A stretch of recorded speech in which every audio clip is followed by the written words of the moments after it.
Hi there, Eve here. Today we're going to solve your Snapchat notification not working issues from your Android device. There could be many reasons as to know why you're having Snapchat notification issues on your device. Therefore, we're going to show you 4 ways to solve your issues. To be honest, solving these issues is pretty quick and easy, so let's jump right in. First solution. Open the Snapchat apps. Tap on Profile, tap Setting, tap Notification, turn on all the settings. If those settings already turn on, then turn them all off and on. Second solution.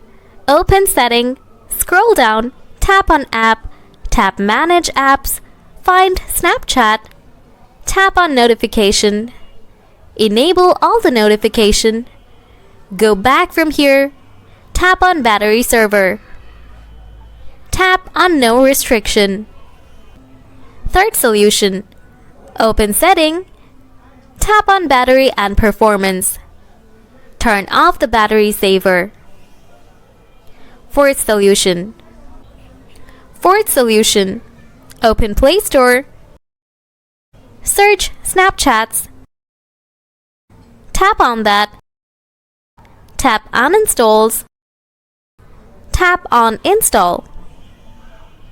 After that, set up your Snapchat, and after that your problem will be solved and the notification will start to appear on your device. Thanks for watching.